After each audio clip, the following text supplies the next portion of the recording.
Salam damai sejahtera Bapak Ibu, saudara-saudari sekalian. Demi tanggung jawab apa yang akan saya sampaikan berikut ini, saya Bagio Pramudito Tejo Yuwono, usia 74 tahun, orang awam. Sudah lama berjuang untuk berkodrat ilahi. Hidup berlandaskan hukum Taurat versi Tuhan Yesus, bukan versi lama. Bersama istri sejak 1978 diajar oleh gembala gereja, sampai sekarang dan akan seterusnya memproteksi diri dari pencemaran rohani. Tidak nonton film bioskop atau sinetron atau telenovela, tidak membaca novel, kisah apapun, tidak nonton tinju, gulat, dan semacamnya.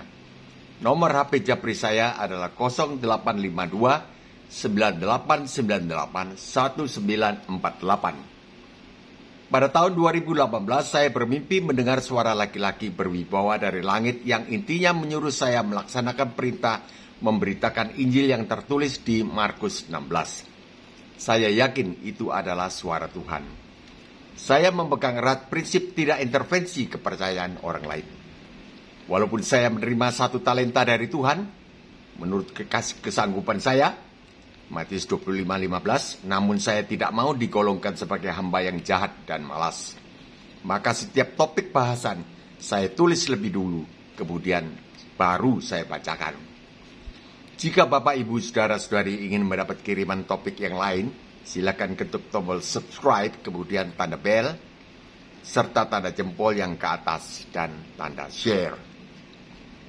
Syukur kepada Allah, inilah unggahan video saya yang ke-54, Sabtu 8 Agustus 2022, dengan topik tetap berisiko tidak masuk sorga, bagian ketiga, Matius 3 ayat 10. Keselamatan orang Kristen yang kita terima dari Tuhan Yesus yang menggantikan hukuman kita di kayu salib tetap berisiko tidak selamat. Saya temukan ada 9 ayat yang mengatakan demikian. Saya heran jika ada orang yang mengatakan semboyan sekali selamat tetap selamat. 1. Matius 5:20. Tidak hidup berlandaskan hukum Taurat versi Tuhan Yesus Kristus. 2. Roma 8 ayat 3-4. Hidup menurut daging, bukan menurut roh. 3. Matius 3 ayat 10. Tidak bertobat. 4. Matius 7:21. Berseru-seru Tuhan, Tuhan, namun tidak melakukan kehendak Allah Bapa. 5. Matius 10:33. Menyangkal Tuhan Yesus. 6. Matius 25:46. Tidak menyantuni orang miskin dan hina. 7. Ibrani 6 ayat 6. Murtad. 8. Ibrani 10:26. Sengaja berbuat dosa. 9. Wahyu 13 ayat 10, mengikuti antikris. Karena target kita 10 menit, maka kali ini kita bahas yang ketiga saja, yaitu hal tidak bertobat membuat batal selamat. Matius 4:17. Sejak waktu itulah Yesus memberitakan, bertobatlah, sebab kerajaan sorga sudah dekat. Tuhan Yesus menghendaki orang bertobat. Lukas 5:32.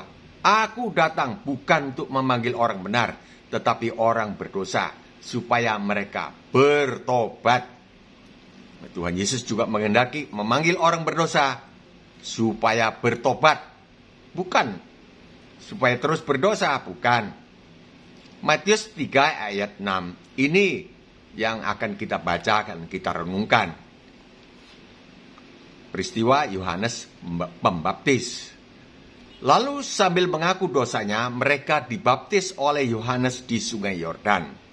7. Tetapi waktu ia melihat banyak orang Farisi dan orang Saduki datang untuk dibaptis, berkatalah Yohanes kepada mereka, hai, kamu keturunan ular beludak, siapakah yang mengatakan kepada kamu bahwa kamu dapat melarikan diri dari murka yang akan datang? Artinya, tidak ada firman Tuhan yang mengatakan bahwa jikalau dibaptis dalam air, orang Kristen bisa selamat. Tidak ada. Terhindar dari murka Allah. terhindar dari neraka, murka yang akan datang. Tidak. 8. Jadi hasilkanlah buah yang sesuai dengan pertobatan. Artinya, setelah dibaptis harus menghasilkan buah-buah pertobatan. 9. Dan janganlah mengira bahwa kamu dapat berkata dalam hatimu, Abraham adalah bapa kami. Artinya, jangan kamu mengira dan berkata di dalam hatimu bahwa aku orang Kristen pasti selamat. Karena aku berkata kepadamu, Allah dapat menjadikan anak-anak bagi Abraham dari batu-batu ini. Artinya, tidak ada faedahnya menjadi orang Kristen saja. Tetapi yang benar adalah setelah menjadi orang Kristen harus menghasilkan buah pertobatan.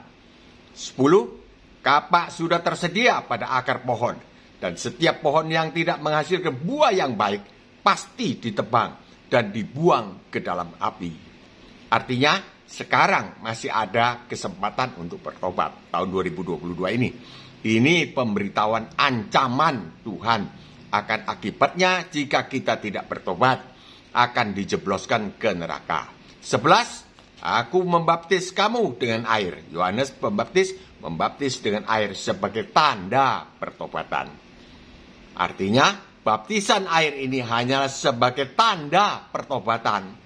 Tetapi pertobatan itu sendiri adalah hasil usaha kita berjalan berbalik arah ke sana. Sekarang berbalik arah. Bukan balik lagi, bukan berbalik arah 180 derajat.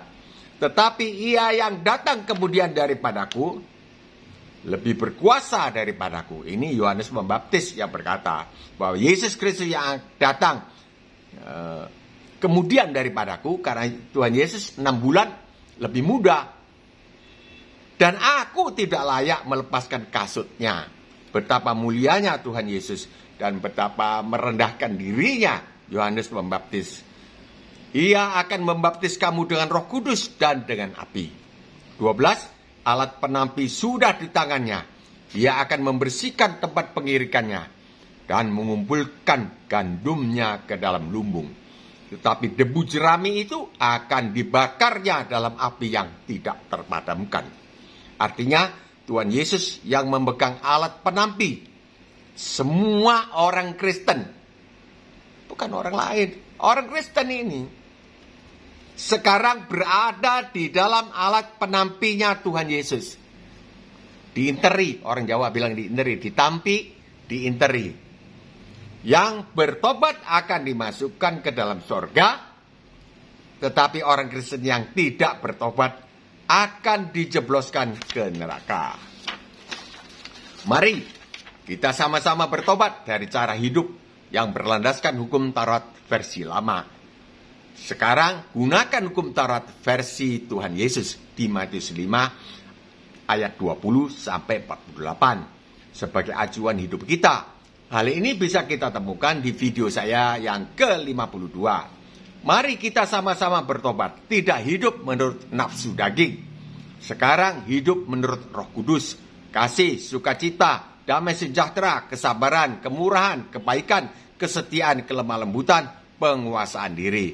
Hal ini bisa ditemukan di video saya yang ke-53. Marilah kita bertobat. Sekian bahasan kita.